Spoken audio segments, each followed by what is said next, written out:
नौकरी दूसरी करी। नौकरी दूसरी करी।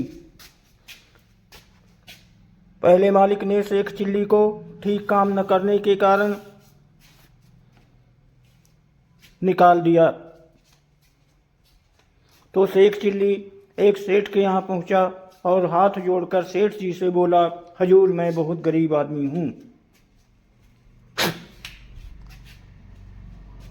आप मुझे खिदमत के लिए नौकरी पर रख लीजिए।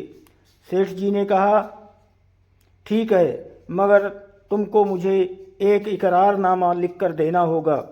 अगर तुम उसके अनुसार काम न करोगे या नौकरी छोड़ोगे तो तुम्हारे नाक कान काट लिए जाएंगे। यदि हम तुम्हें नौकरी से निकालने के लिए कहेंगे तो तुम हमारे नाक कान काट देना।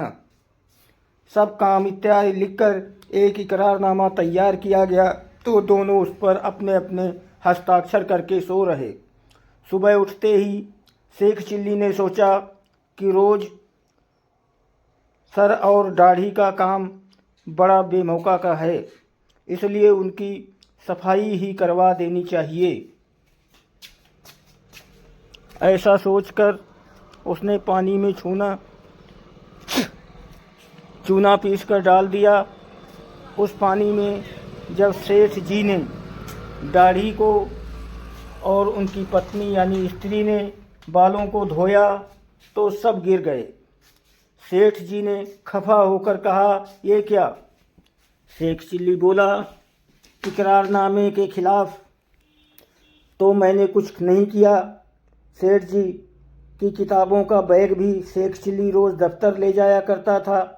एक दिन शेख चिल्ली ने वैसा ही दूसरा बैग बनाकर उसमें ईंटें भर दी और दूसरे दिन ले जाकर दफ्तर में रख दिया। जब सेठ जी ने बैग खोला तो हक्के बक्के रह गए और सबको हंसता देखकर बड़े शर्मिंदा हुए। अब सेठ जी समझ गए कि नौकर कुछ उस्ताद मिला है। शेख चिल्ली की अगली शर्त थी प्रतिदिन घोड़े को चराकर लाने की। शर्त के अनुसार शेख चिल्ली घोड़े को लेकर चराने गए तो घोड़े को छोड़कर और चादर तानकर सो रहे। रात होने पर घोड़ा लेकर वापस आए तो रास्ते में सौदागर बोला, क्यों भाई, घोड़ा बेचोगे? शेख चिल्ली ने उत्तर दिया, हाँ साहब, बेचेंगे, मगर 50 रुपये लेंगे। सौदागर ने देखा नहीं, तब सब शेख चिल्ली बोले, 40 ही दे दें, पर घोड़े की थोड़ी पूंछ काट लेने दो। शेख चिल्ली सौदागर से रुपया और थोड़ा सा पूंछ का टुकड़ा लेकर चल दिया और जाते ही चिल्लाने लगा, सेठ जी, सेठ जी, घोड़े को चूहे ने अपने बिल में खींच लिया।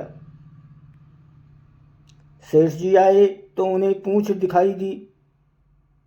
कहने लगा, देखिए, घोड़े को खींचने पर उसकी पूंछ टूटकर रह गई। सेठ जी उसे नौकरी से अलग होने को कहते तो नाक कान कटवाने पड़ते, अतः चुप होकर रह गए। शर्त में ये भी लिखा था कि शेख चिल्ली घर में जलाने को लकड़ी भी लाया करेगा। जब शेख चिल्ली लकड़ी लेकर आया तो उसने आते ही घर में रख कर आग लगा दी। सेठ जी उस समय मंदिर में गए हुए थे। आने पर उन्होंने शेख चिल्ली से कहा, तुमने हमारे घर में आग क्यों लगाई? अब हम तुमको नौकर नहीं रखेंगे। शेख चिल्ली ने इकरारनामे की बात कह दी। सेठ जी ने तंग आकर अपनी पत्नी से कहा, अब तो इससे नाक कान बचाना ही कठिन है, क्या किया जाए? पत्नी ने कहा, मैं आपके साथ पीहर चली जाती हूँ, ये आप ही पीछे से भाग जाएगा। शेख चिल्ली ने ये सब बात सुन ली और रात को ही सेठ जी के ले जाने वाले बक्से में जा बैठा। सुबह होने से पहले ही सेठ जी और उसकी पत्नी बक्सा लेकर चल दिए। जब कुछ दूर चले गए तो सेठ जी बोले, कमबख्त से पीछा तो छूटा, अब वो नहीं आ सकेगा। ऐसे कहते हुए सेठ जी व उनकी पत्नी चले जाते थे तो बक्से में बैठे शेख चिल्ली को पेशाब आ गया तो उसने संदूक में ही कर दिया। जब पेशाब बहकर सेठ जी के मुंह पर आया तो सेठ जी ने कहा, समझा कि हलवा बनाकर हमने संदूक में रखा था, उसका घी बह रहा है।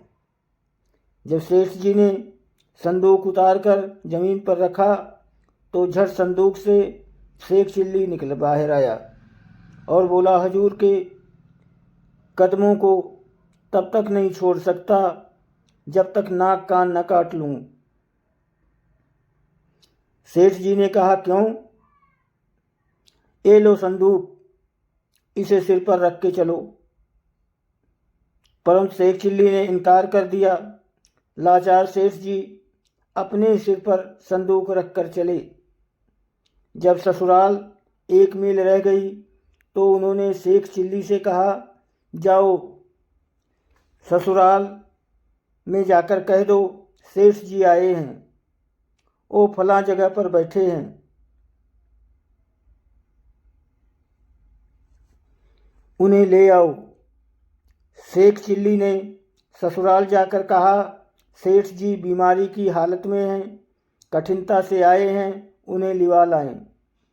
रात को जब खाने का वक्त आया तो सेठ जी के आगे दाल रखी और शेख चिल्ली को आचे पकवान खाने को मिले। रात को सेठ जी को पाखाना लगा तो शेख जी बोले, बाहर कहाँ जाएंगे, यहीं इसी हंडिया में कर लीजिए। सेठ जी ने वैसा ही किया। सुबह होने पर बोले, जाओ हंडिया फेंक आओ, परंतु शेख चिल्ली ने मना कर दिया। लाचार सेठ जी स्वयं हटिया कपड़े में लपेटकर फेंकने चले। चौखट पर ठोकर लगी तो हंडिया टूटकर गिर गई। सबके बदन पर पाखाने के छींटे पर और थू थू करते भागे। दोस्तों, वीडियो को लाइक और सब्सक्राइब करें। आप लोग करते नहीं, कर दिया करो यार, हमारा भी सहयोग करो, आपकी बहुत मेहरबानी होगी। आप सभी को बहुत बहुत धन्यवाद। पर लाइक सब्सक्राइब कर दिया करो। धन्यवाद।